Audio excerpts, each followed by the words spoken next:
Welcome to the Franchise Relations Roundup, Go Beyond the Buzzwords. I am Laura Michaels. I'm the editor-in-chief of Franchise Times magazine, and I'm excited to have with me a fantastic panel who is not going to mince words when it comes to franchisor-franchisee relations. So I think you're all going to learn a lot and get some great insight. Real briefly, I'll just introduce everyone and then ask them to share a little bit more about themselves. So on the far end there, we have Steve White, who is the president and COO of Puroclean. And then we have Sam Stanovich, who is the Senior VP of Development for Big Chicken. And then Tam Kennedy, who is a franchisee of Taco John's. And so we'll get lots of different perspectives on this wonderful topic. And so before I ask them to share a little bit more about themselves, I just want to sort of set the stage here. When I do reporting for the magazine, I talk to leaders, in franchising every day. And inevitably, the topic of relationships comes up, the topic of culture comes up. And when I ask them for examples of when you say culture, what does that mean in your organization? How does that translate to actionable items within your system?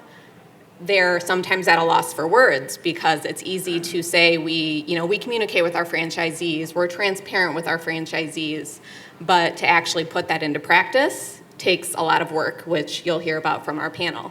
And so I want everyone to be just thinking about that, and when you're talking to your franchisees and prospective franchisees about that, know they're probably thinking in the back of their minds, what is this actually going to mean once I've signed the contract and I'm actually in the system? And so I'll start just with Steve at the end if you want to share a little bit more about yourself, and we'll go down the line. So this past January marked 35 years in franchising for me. So franchising made all this gray, or as my wife likes to say, silver. And been in it a long time. It's been a total labor of love for me. I started in the headquarters of Domino's Pizza. I joke with people that like everything I needed to know about being a franchisor, I learned from the founder of Domino's Pizza, Tom Monahan. It's probably 80% of how I lead the company today. When I find somebody who has done it better for longer, I'll be happy to listen to that person's ideas. But Tom was always my guy. He was always franchisees first. I went on to Allegra, which is a commercial printing and sign franchise, where I spent almost 20 years. And then I thought I was done, but these guys from Puroclean found me. And when I thought I was retired, and they hooked me back into it. And now I'm having more fun than I've ever had in my career. But almost everything I've done started off as a turnaround.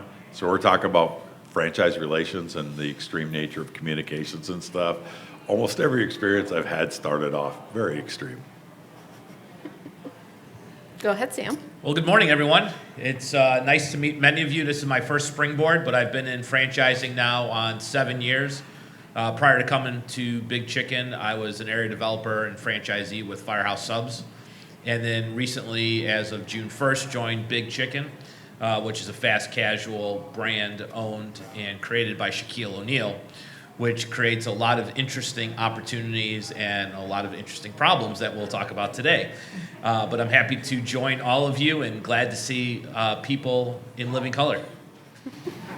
Go ahead, Tam. Yeah. Good morning, everybody. So for those of you that don't know me, I'm Tam Kennedy, and Big Papa, I've got 37 years Got me beat. in franchising. I started when I was 12, and I own restaurants in Minneapolis, St. Paul. I've owned more than one brand at one time, and I've had as many as 22 stores. I have 7 right now. They ebb and flow, kind of like all of our businesses and our lives do. I started in a non-traditional way. I started as a secretary for a guy that owned restaurants for $4 an hour.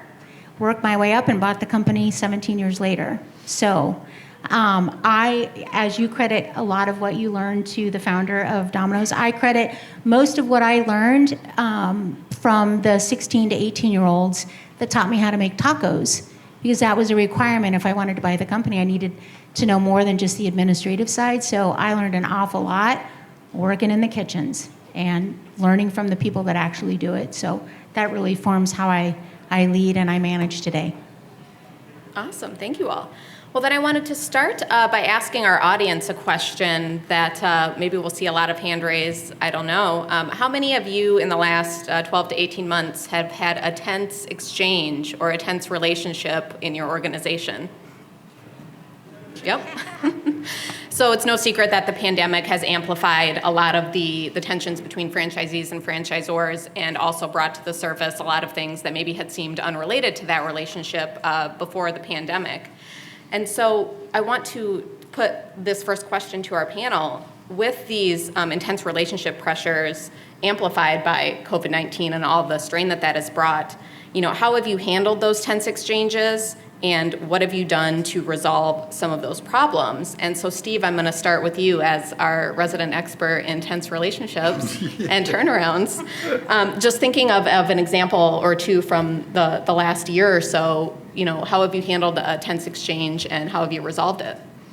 Well, you mentioned culture at the outset, Laura, and I think culture is incredibly important. Ours is really clear. It's really simple. There's 3 pillars to our culture: servant leadership, responsibility, active collaboration, and it's not boilerplate. It's not just something that's on a PowerPoint slide. We eat, sleep, and breathe it because we believe that culture eats strategy for breakfast every business day of the year, and it does. And when you get into a pandemic, any crisis, really, culture is what takes over. And thank God we built a really strong culture, and it really helped us throughout. But it's been tense, and there have been really difficult times, and we have franchises that think they know a better way sometimes, or they're jammed up in situations. I think for me, my initial approach every single time, and it seems like common sense, is to first listen. But I think you have to actively listen, right? One of the things that we as a panel agree on is that we have to go beyond old school franchise relations. This is always kind of a soft topic. We got to go beyond that. We have to really try and come together as one team, franchisee and franchisor. There's a long period of time when, it was franchisee versus franchisor. And then, this topic of active collaboration came on the scene some years ago. We got to go beyond just living amicably together to truly being partners and coming together as one team. And that helps with a lot of the tensions. But I think first you got to listen. And you really got to listen actively. And you got to say back to them what you think you hear, because you may not have heard it right. And then when you do think you got it right, then you have to have a conversation. We want to be partners in this. What do you think we can do about this? And to start to generate solutions together. And that has really helped us, especially in the last year of increased tensions with this pandemic, is to put those big ears on. And I think as the leader of the organization, you've got to be face-to-face. You got to be in the conversation, right? I got a franchise owner was upset. He'd only been in the business 2 years, was upset about a situation that was going on in his local market, and he wrote me a very long, very respectful, constructive email. And I looked at it, and I could have responded, but I could see the guy's heart in his email. The first thing I did is pick up the phone and call him. So he was shocked that I would call him rather than just return his email. And we had a great conversation, and we generated some good solutions. But you got to do that, right? As Laura alluded to, a lot of turnarounds for me. When I came into Puroclean, they had just lost the top third of the system, had walked out and said, we're done with this franchise concept. By the way, they didn't tell me that before I got there, took the job. But they had lost the top third, and the remaining 2/3 were really angry. And, when I got in there, I listened to them, and I found out they had a right to be angry. So, I developed this saying that some days my job is to kill you with kindness, and some days my job is to simply wear out your fists with my chin. I don't care what today is. All I know is I can't go forward with you in a positive, constructive manner until you unburden yourself about this issue or the past or whatever it is. So bring it. And as Lane said to kick us off this morning, you got to have that attitude of what you got. What you got, bring it. I'm going to listen to it all, okay? I'm not going to run from it. As the leader of the organization, I'm not going to delegate it to somebody else. I want to be in it. I want it to be first person. I want it to be personal with those people. And I think they understand when you're being genuine. I've said for 30 plus years, I think the average franchisee can smell insincerity from about 5 miles away. And so when you are sincere and you're real and they know you're in it, that's when things calm down and when you start building solutions. Thank you, Steve. And I'll ask Sam or Tam, who else would like to jump in on the question of handling those tense exchanges. Well, I'm going to try really hard to keep it neutral for a minute, and then we can talk about the real. Okay? I think the most important thing that I see that is underutilized in the franchise system is the field support staff. They are my best friends as a franchisee. They need to be empowered to have some of those conversations. So my brand is privately owned by one family, and we all know everybody that works at headquarters, right? And because we've known everybody for so long, we think we have this inalienable right to just call up the president, skip all the other people, and just call them up. And that's just not effective. I think a lot of franchisees think that it's their right to do that. I will tell you that it's a mistake if you're not empowering your teams to have those conversations and really pushing those conversations back down channel to franchisees, because that's where the real relationships really need to be. That's where problems get solved, right? Over the front counter or over the last transaction, whatever the issue is. I think understanding the hierarchy of communication in your brand is huge, and it was tested for sure in a time of crisis. I mean, there was so much information flying around. There was, in our case, not really a crisis management plan in place for a brand. I mean, we have one, but it's for foodborne illness. What we had was not anything like that with COVID, right? There was just a lot of there were more questions than answers. I think we can agree with that. And then there really wasn't a built-in system for if it's DEFCON 1, who does what? And I think that caused or led to some of the tense exchanges because there was a little bit of panic, right? Franchisees are famous for saying, I know what I'm doing, I got this covered, yeah, whatever the new thing is, I'll do it, just let me run my business until there's a problem. And then it's back to the brand, what are you gonna do to help me, right? You all can kinda. I've been doing this long enough time that I don't do that. I actually am the person that helps other franchisees understand what's happening, how to navigate through when your email isn't answered within 12 minutes or nobody's returning your call, to actually work inside of the problem and use all of the channels. So I think that helped me help other people, not even in my brand, just in my brand, but I helped a lot of other brands. I see a couple of them here. A lot of other franchisees just called. A lot of other franchisors just called me and said, Tam, what do you know about PPP? And some of you probably know that I spend a lot of time in DC and with government trying to help them understand what franchising is, what small business is like, and what it really is to be a business out there on Main Street. These tense exchanges are interesting for a franchisee, though, because we have lots of bosses. We have our franchisor, but we also have our employees. And you talk about questions getting fired at you quickly, right?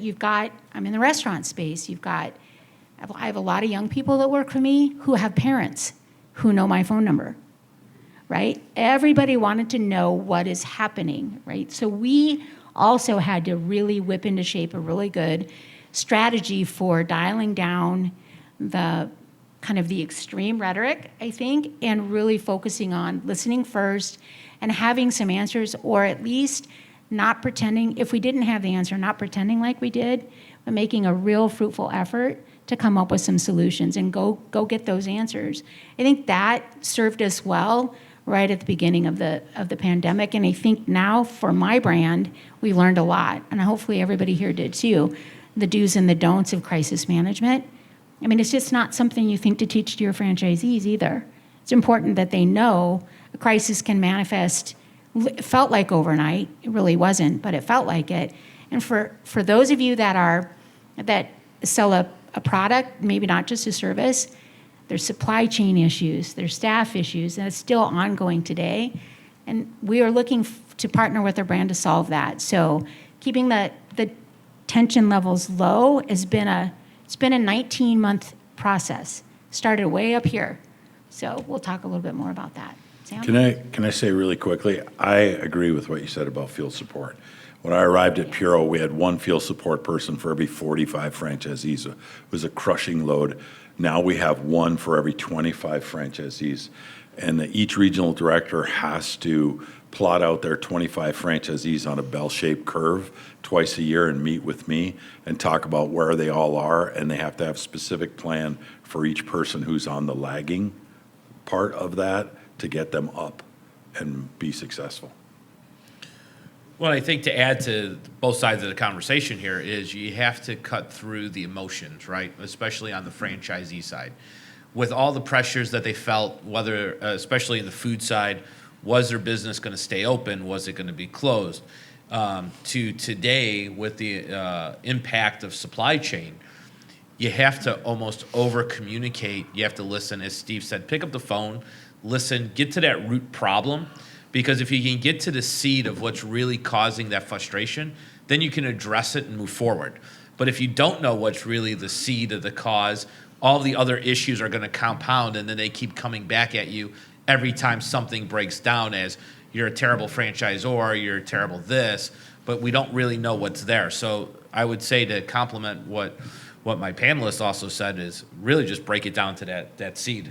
Yes, and as you know, as each of you has kind of illuminated, there is a lot of these external pressures that franchisees are dealing with, and so then it all comes to a head when they want to have a conversation with their franchisor, even if it's something entirely unrelated to what a franchisor might supposed to be helping with, like phone calls from difficult parents. I don't know what kind of support a franchisor would offer for that, but keeping that in mind, as I'm sure a lot of you in the room, if you're the founder or if you're at that first kind of stage of executive leadership within your organization, thinking about all of those external factors that your franchisees are going to be dealing with and how that can amplify the relationship between you and them. And then also, too, on the field support side. I know a lot of founders take on a lot of that responsibility initially, and so thinking ahead to how important those people will be in your organization, I think, is a great takeaway. So, Sam, I want to stay with you for a minute and have you talk a little bit about your experience on the area rep side and as a franchisee, and how that has informed your approach now on the franchisor side when you think about open communication.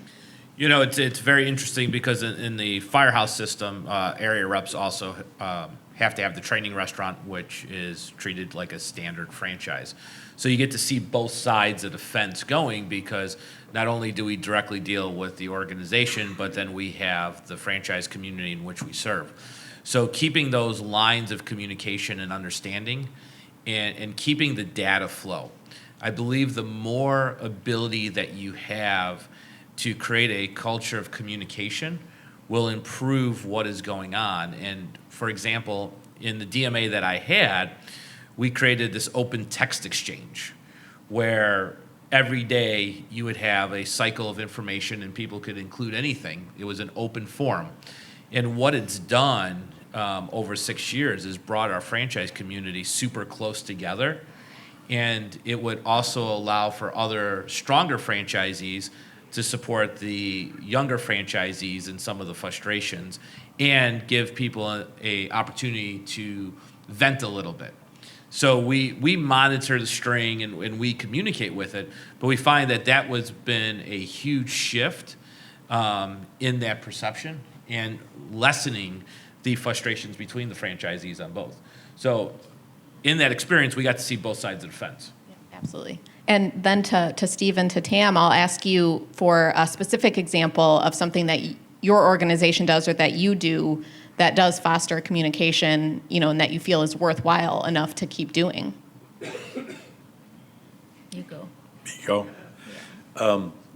You know, I want to come back to advisory councils. We've been talking about advisory councils in these circles for decades, but we have a different approach to advisory council. You know, we work with Franchise Business Review, like a lot of franchises do, to survey our franchisees.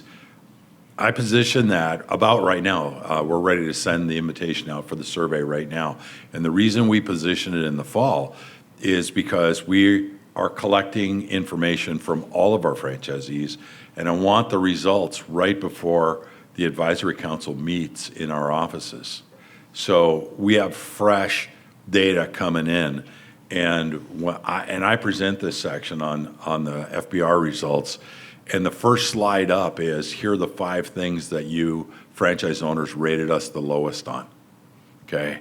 And then we talk about, what did you mean by that? Because we don't always necessarily understand at first glance what the franchisees meant by that. And then once we feel like the franchisor, those of us, because we're partners, right? All my execs are in there for the whole time. My 2 investors usually come and sit in with me. And so we make decisions on the spot.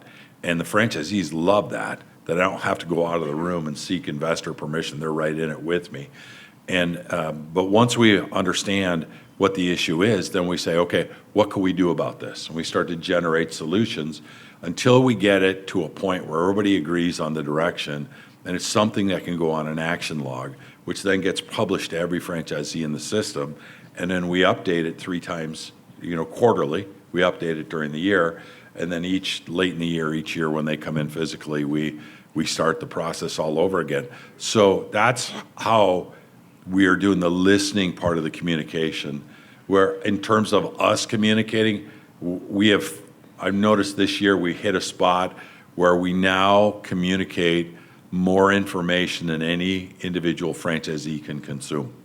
So now we're at a point where the franchisees are like, well, years ago you didn't communicate with us very much. Now it's way too much. So we got to figure out how to cut through our own clutter and to target it and to be more effective and more efficient in our communications, because the franchisees don't have all day to just sit there and read our stuff. Yeah, that effective communication is the key word, I think, in that. And I talk to a lot of franchisors who they'll say, oh, I send out X number of e-newsletters and they've got this portal and that platform, but are your franchisees actually using any of it, and is it beneficial to them? So getting that feedback is really important. Tam? Yeah, I think one of the things that you can gauge as a franchisor is how well, especially if it's on a portal and you can log the clicks and figure it out. You can figure out who really is engaged as a franchisee based on them opening up and looking at those communications. I think it's better to have a routine that people can count on and schedule against. I try to do this with my staff as well. So we have a rule in our restaurants that the leadership or the management has to check their emails 3 times a day, before they start their shift, right after lunch, and before they leave the building. Because sometimes what I need to say isn't right when they're sitting at a computer, right? It's not what we want. We want them up front working with our guests and with our teams. So we just put in a very small thing that says this is when you check. So if you've got as a franchisor, if you have a Friday blog, or if you have a Monday, roll up, or a Friday wrap up, whatever it is, people get used to the rhythm of those kinds of communications. In the extreme situations that we just are kind of coming out of, but have went through, there were daily communications, and it's always helpful to change the look and the title of those. We have inside my company with my team, we have a different way of, if I put an email out there are different code words that I'll use. Kind of like, I'm so old, we had beepers, okay? We had, And so there were different codes, which meant the brand is on its way to your store. So put your hat on kind of code. A couple of franchisees in here know what I'm saying. We code our emails that way. So I'll say, urgent. I'll say, read and reply, whatever it is, those will be in caps and then the title. We call it this. Our communications are broke down like this: 911, 611, 411. If it's a 911 and it says 911, that means you need to read and respond. There is something happening. And if it's really kind of like at a DEFCON level, we use WhatsApp inside my company. My brand doesn't. My brand still sends a Monday email that kind of keeps us on track for what we're doing. And then by department, if there's something new, so if there's a promo that's rolling out, or if there's something new on the operations sides, they've gotten really good at kind of changing the look, and we know this is an ops update or a marketing update. And I think that's helpful because it's not all blended together. Literally, the way that you look at your phones right now is how franchisees read the email. They're just like this: what's important, and they'll miss something. Sometimes prioritizing the message, boxing it, moving it into the right spot makes a difference too. And the last thing that I will say about communications is, especially if it's videotaped or if it's something that we need to access later, library it. Give us a link so that we can go back and read it. If we had to get off the webinar early because, life, it's operations, we can go back to it and we don't miss out. And you can still get us the rest of the information. Maybe we get on late. We can catch up because it's housed somewhere on whatever platform you're using. I think that makes a big difference too. Is that something, does Taco John's do that? They do. They've gotten really good at any kind of training webinar that we do. They'll have 3 different times. They don't just say there's one date. So 3 different dates and times. You can attend any of them. And then after the last one's done, they've collected all the Q&A, and they'll post that up on the LMS that we all use. So it's not just for how to train your employees, but it's also operation-specific stuff. There's, promotional things that are coming out. There's like a manager's toolbox there. So there's charts, forms, and files. So we don't have to call somebody. We can just go grab the form. We're just really, some of that is tech, and I think that's important. But it's also important that if there's really something important to say, that it comes in a way that gets your attention so that it's read. And, from the president, those are going to get opened. I mean, there's not that many of them. So if there's an email that comes to the system that says from the president, a franchisee is going to read it and absorb what's going on. And there might be an action that we have to do as well. Awesome, thank you. And that also is a good point, just to use sort of that level of importance judiciously. If everything is, oh my God, you must read this right now, you're going to overwhelm your franchisees. And so knowing that it's, if it's coming from the president or someone at that level in the organization, that's something they have to pay attention to. So that's a great point. I'm going to kind of ask a general question just for the audience to be thinking about, those of you on the franchisor side, and then I'm going to probably start with Steve with Puroclean being the established one up here on the franchisor side. But if you think about the last 18 months, how would your franchisees say you've handled the pandemic? That's just a question to kind of roll around in your brain, because I know when I talk to franchisees, some have really positive things to say, and some have less positive things to say. And the less positive things are usually, as we know, people are more vocal on that side. And so when we think about franchise development in the coming year, you're going to be having franchisees in your systems get a ton of validation calls. They're going to be asking franchisees, probably the number one question, what did your franchisor do for you during 2020? How did they handle the pandemic? And so that's something to be considering as you're going out on the franchise sales side. And so to Steve, to really put you on the spot, how would your franchisees say that Puroclean has handled the pandemic? And my guess is they probably told you. They did tell us. And they told us through that FBR survey last year. They told us in meetings. We started to return to in-person meetings last October. I think my franchisees are a little different than most. They clean and sanitize every single day, so they're very careful, and but they wanted us to do that, so we did. So they told us pretty loud and clear how they thought we did. We weren't perfect. I think what we did right was, our business is not really based on storms and weather events, but when they happen, we try and help out. And we'd worked really hard in the last several years on our storm protocols and what we do. We have mobilizations, we have calls and stuff. And we treated COVID like it was a storm that came to every zip code in America. And we said, okay, we're going to invoke our storm protocols, but we're going to talk about, instead of going to one place geographically, this is what everybody should be doing in their home markets. And so we started with that. We taught them about it. We did a lot of communicating with them. We do a lot of communication by video. We initially got into the video as an online learning academy, but soon learned it was a very valuable communications tool. And it's simple things. It's not just like me, the senior executives of the company addressing them. Very simple things like a 3-minute video that shows a new employee just hired the proper donning and doffing of PPE, right? Because they could be terrified on how to put that stuff on in this pandemic thing. And I'm going to go into a dirty space, but when you put it on, it's all clean, but it matters when you take it off because the outside's dirty and you want to stay clean. So we did a little less than 5-minute video, and any new employee could see it on their mobile phone. And, that's good communication. We could have done, I think, better in some areas, especially there was a number of new supplies coming into the marketplace. It was very confusing for all of us. I think we could have done a better job of really being on top of that and communicating to our franchise owners. We tried, but it was just a dizzying array of new stuff coming at us. And at the end of the day, we didn't do very much specialized cleaning for COVID because our normal core business remained so strong. But I think that's what we could have done better. Awesome. Thank you. And, Tam, from your perspective on the franchisee side, are there some things that you wish, would have been done differently, or what do you hope that your franchisor, or just what other franchisors you hope that they will have learned going through this situation? Yes, there are.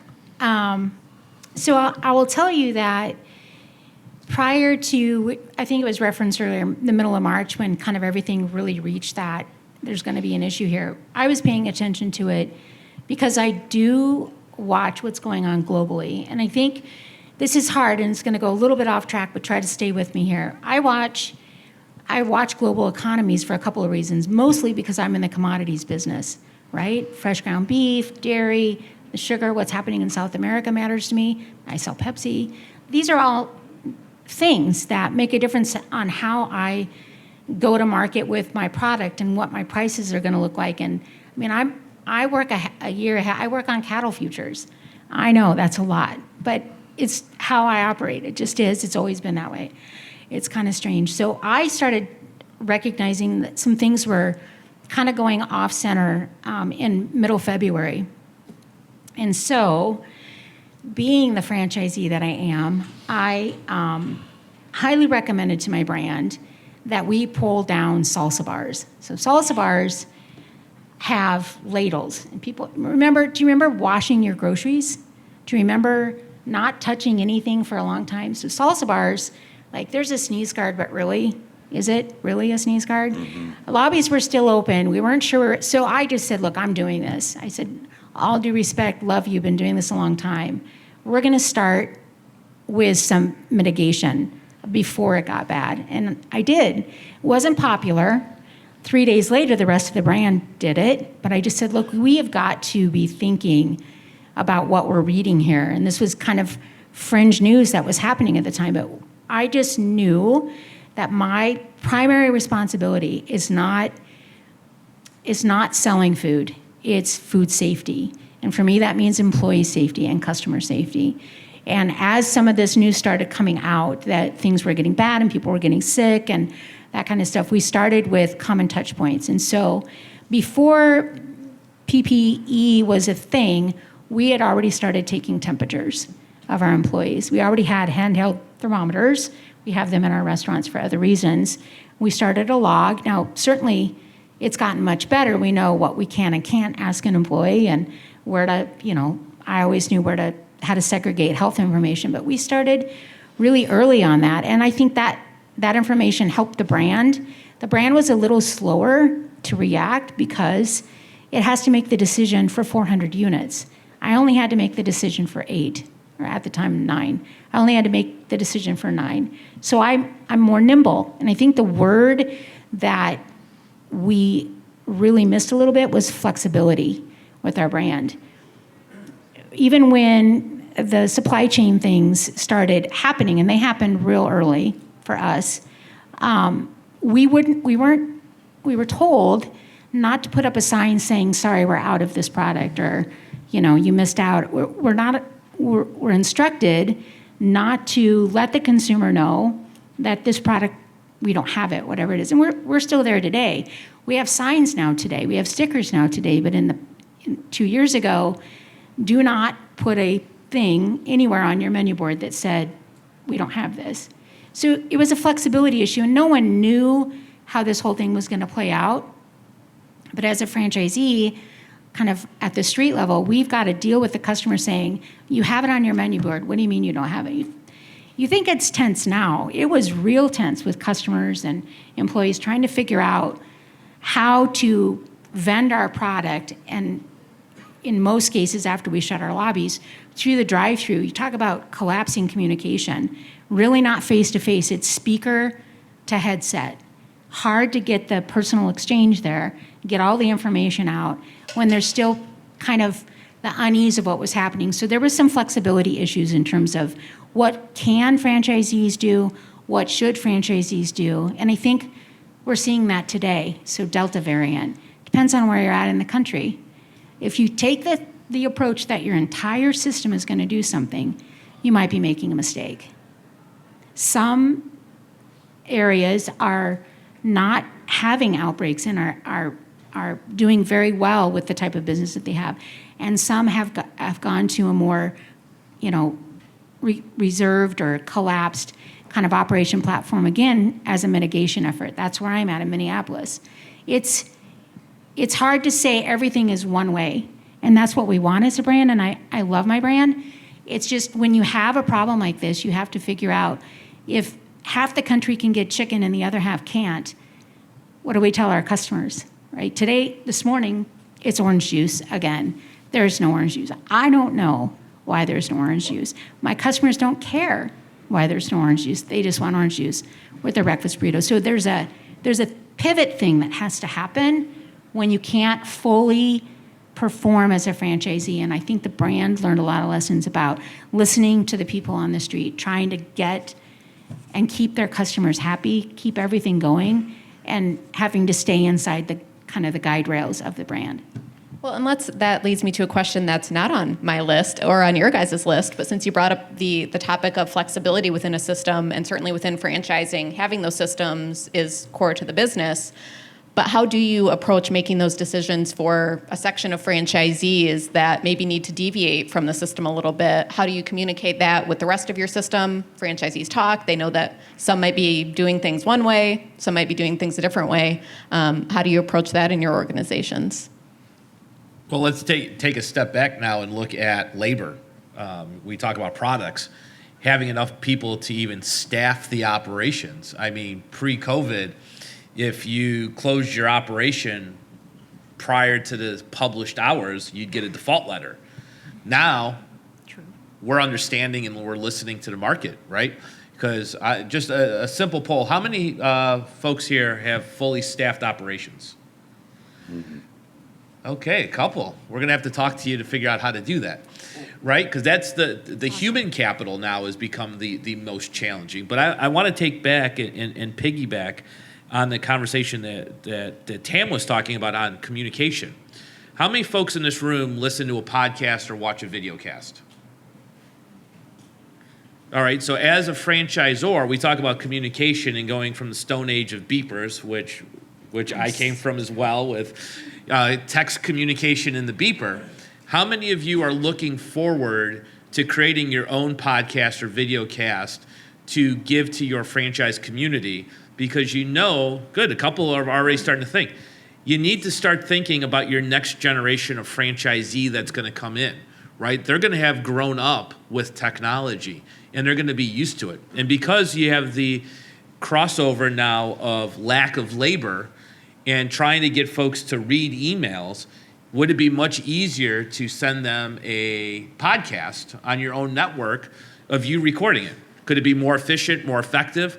But that is going to be the future. At the end of the day, you're going to start to communicate. So it's better to start practicing now and embracing it and working through those kinks of how do you get it out in short, maybe things that you're not as concerned with that get published. So I use Loom, if you've never used it. So I sit at my computer, and when I have to teach my manager and my management team how to do a spreadsheet, something new, which we had a lot of in the last 2 years, I record myself clicking through an Excel spreadsheet, how to fix an error in a formula for the spreadsheet that went out or something like that, and I just send it to them so they can put it on their desktop and they can go back and teach their shift managers and any new managers how to do this admin thing, where 3 years ago, I would have made the rounds to the stores and taught them. We would have had a session and everybody would have huddled around. That did not happen during COVID. We really tried hard to stay in those bubbles, in the workplace bubbles, so that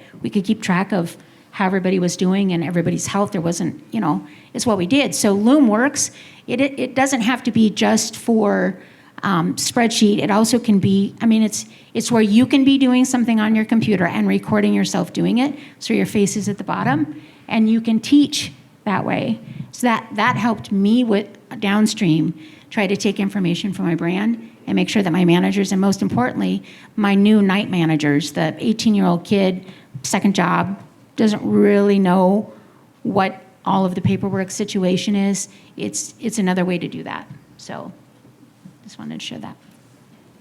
Steve, any comment on just, or maybe this question doesn't apply to Puroclean, but are there instances where certain geographic areas or sections of franchisees do things a little bit differently than the rest of the system?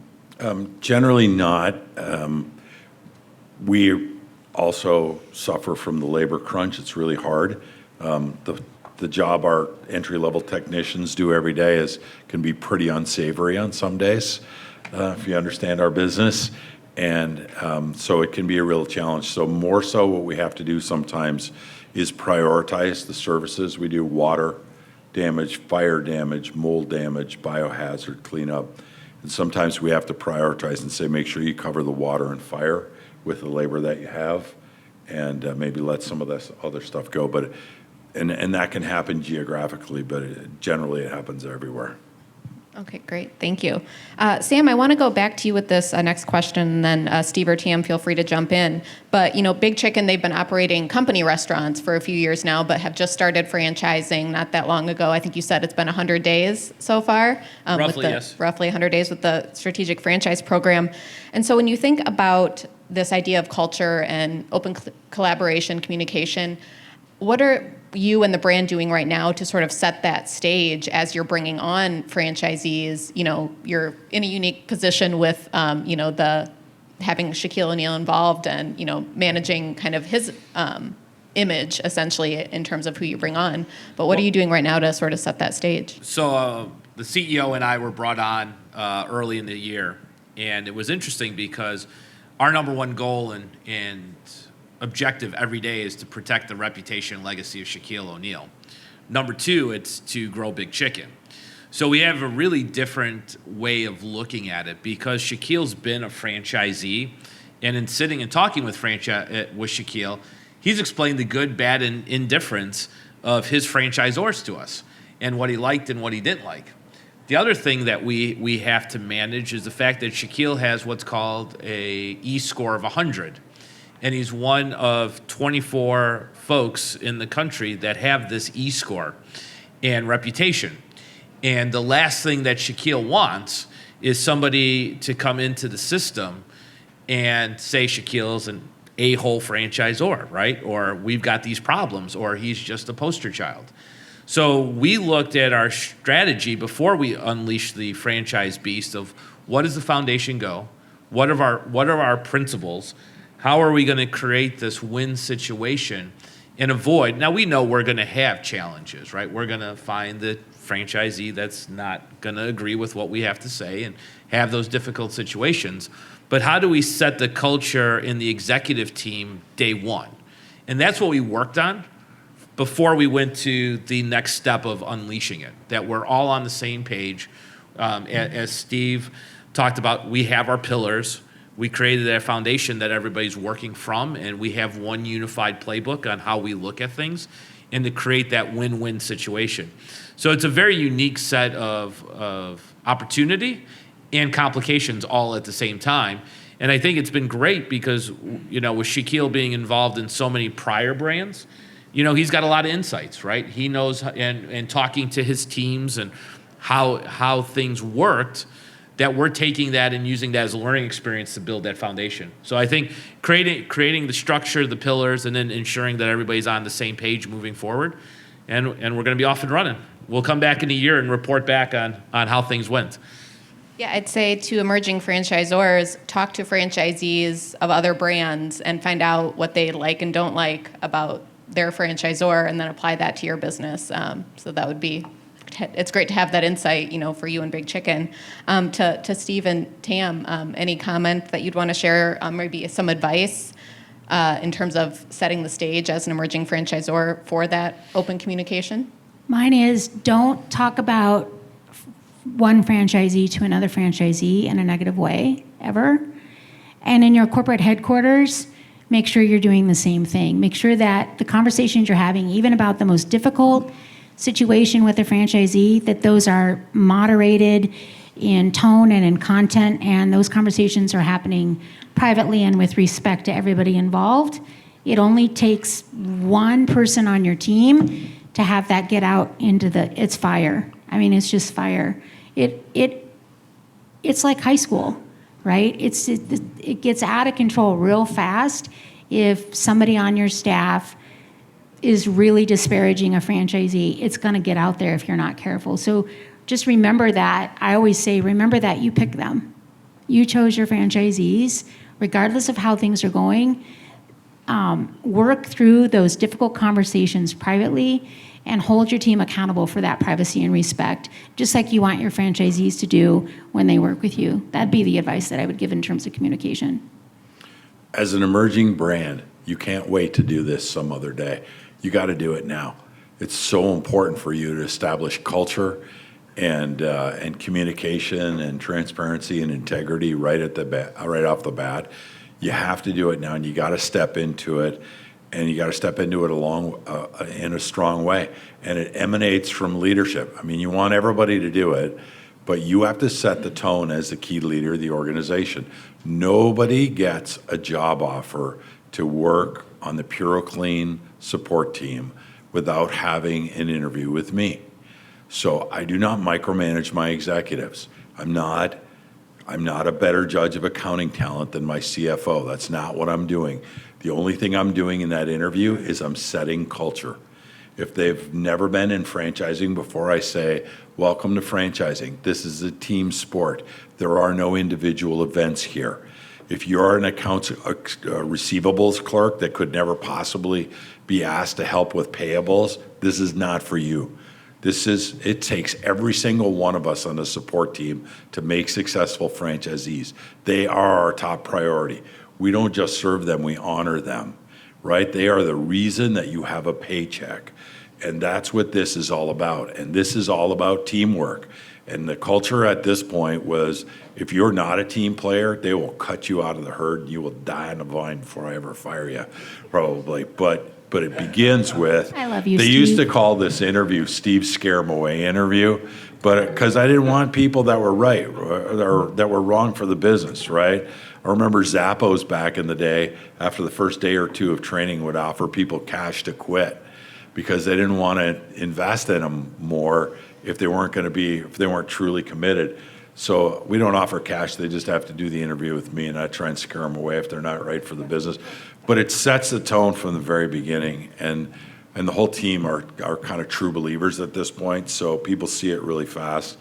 And I think it's important for you to do it and signal from the top of the company how it's going to be. And then I think you really got to live out that stuff yourself. Awesome, thank you. I have more questions, but I want to leave time too for our audience to ask some questions. Does anyone have anything they'd like one of our panelists to address? I'm not sure if we have microphones floating around, otherwise I can pass you this one. Yeah, go ahead. So we're an emerging franchisor, 10 units. Awesome. So I recognize the importance of communicating with franchisees. So monthly I have a Zoom with them, so it's them and me. When do you start looking at franchise advisory councils and deviate from that? Is there a number? Is there how do you judge that? And I'll just repeat the question real quick, and so everyone heard. The question was, this gentleman's at about 10 units, and so at what point do you look at a franchise advisory council? Is there a certain size that you should be? So I'll give you a little bit of perspective. So we have 400 units. I've never been a huge fan of advisory councils in my system. So at one point just a few years ago, we had an advisory council for marketing and advertising. We had a menu committee, we had a people committee, and there's another one, I can't remember what it was. And so basically, roughly 30% of the franchisees sat on one of those committees, which maybe makes it feel like we're being inclusive and we're hearing the voice of the franchisee. What it really did was, in my opinion, give, I think, cover for decisions that might be controversial by the brand. Well, hey, your fellow franchisees were on that committee. But you got to be careful about that. And I also think, just for me, I think you give away too much of your power. And there's a real thing here. Too much of your organic truth of being a franchisor. If you open up an advisory council that isn't well structured for advice, not we're going to tell you what to do. So a brand that's been around for 52 years, like mine, we all think we know more than we're on. In my term here as a franchisee, I'm on my 4th leadership team.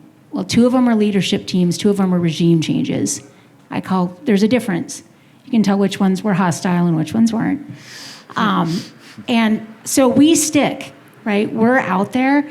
Where we have problems are when franchisees say or get on these committees or councils and really hold it hostage to get their way, to move an agenda that might not be aligned with what the brand wants. So I always think it shouldn't be a popularity contest. I always think it shouldn't be the highest volume. I think it should be more representative. And the last thing that I will tell you is they should represent a constituency. They should have to report back to a group of franchisees, gather their opinion and bring it to the table rather than just golfing.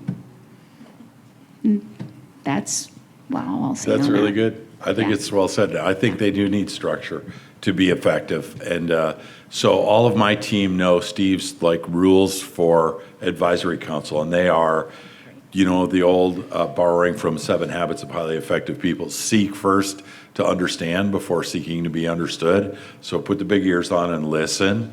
Second, you've got to remember that the franchisee's role is to advise. It is our role to lead, and you never abdicate your leadership role. You don't put things to a vote and then say, well, the advisory council voted that way, so you can fly under that cover. You got to lead, because they're going to, and by the way, for long-term stuff, they're going to rotate off of the advisory council, and the executives still got to be there. You got to, check your ego at the door, but don't forget your spine. And then my third rule is never put an option in front of an advisory council that you're not willing to implement, because if you do, they will choose that option. Awesome. And we've got Learn about the hard way. 5 minutes left for a couple more questions. I have a quick question about communications and the direction of communications. Can you speak to whether it's helpful to facilitate communications among franchisees? So it's not, we've been talking a lot about the franchisor talking to the franchisee. Can we talk about whether it's helpful that to facilitate communications where franchisees might have the chance to learn from each other, share, in addition to the sort of the bottom-up communications you've been addressing? Sure. So in Firehouse, we have several committees that they operate. And they use the committees as not advisory councils, but to discuss topics that are going on based in verticals. And they do a quarterly conference call for each committee. And the committee's got anywhere from 2 to 5 chairs. But then they open it up to the community, and then they record the dialogue that goes on with it. So if there is a topic that's going on, it gives the community an opportunity to engage and share feelings. And then because it's recorded, the executives and the leadership team and the franchisor can listen to those comments to get the feeling of what's going on in the community. So it's been very helpful to raise issues and reflect on things and decisions that have been made moving forward. So it's very positive. And one more question, if there is one out there. We'll take time for 2. Thank you. Restaurant business is certainly different than some of the others in the world. What turned me on about reading the description of this breakout was the last sentence, how creating a culture of honesty and strong communication impacts the growth of the brand. A candid look. In the restaurant business, we communicate differently than maybe an accounting office, where if I walk up to one of my general managers and say, I'd like to collaborate with you on some key issues, they're going to look at me like I'm speaking a different language. if I walk up to them and say, listen, I need you to shut up and listen to what I'm telling you so you don't make the same mistake again. In terms of a franchisor to franchisees, and Tam, you may be the person to answer this for me. Where does the line start to draw between what the culture says on the piece of paper, honesty, integrity, and accountability, and the way we really talk to each other to forward the agenda of making money? So I think the beauty is in KPIs. It's in data. Data strips away all of the emotion, right? You can't argue who's at the top and who's egg-sucking dog last. It's on a chart. I run my company this way. I expect my brand to run it, any brand that I'm with to run it this way. I want to see it all. I want to see where I rank on everything. One of my core values with my restaurants is results through spirited competition. It matters where my stores rank on anything from drive-through time to secret shops to guest feedback to inspections and visits and all of that stuff. It also matters where I'm at in sales. Now, I know that I'm never going to have the number one sales store in the country. I know that because the number one sales store in the country 3 years ago was in Williston, in the Dakotas, Williston, North Dakota, right? Oil. I mean, you've never seen anything like it. To watch people come to a small little town and turn it into this, like an oil boom, like a gold rush, right? And they're still doing really strong. Some stores are just meant to be and just have developed the way. I'm never going to have number one in sales, but all the rest are up for grabs. So I think when brands look at how they measure success, if you can do it without any emotions whatsoever, these are how you measure success. Can't just be top line. I mean, I personally, to the other question, franchisees are going to talk, whether it's organized or not. We're talking about bottom line. We're talking about operating margin. And so collectively, we measure that. We measure how to manage common area maintenance costs and pest control costs and some of those weird things that are not the bulk, but if you can shave 2% out of that, kind of those operational numbers, that's, to me, the way to do it. So when you put together KPIs across your system, stand behind them, be willing to change them if it's the wrong one as you're getting started, but make sure that everybody knows what they are, how they're measured, and it's fair, right? Everybody's getting measured the same way. It takes out it keeps it candid, right? Nobody can get mad. Their feelings might get hurt. Well, that just means they have work to do. And that's what your support team is there for, to help them move up into the next quartile. Thank you. Yeah, you're welcome. And we'll sneak in one more question if you still wanted to. Too much time when I can hear. Okay. I love a loaded question. Oh, Well, I'm so we'll maybe sorry. have a few minutes or, the rest of the conference too, to, of course, feel free to talk to any of the panelists. Of course, anyone else here might be able to answer.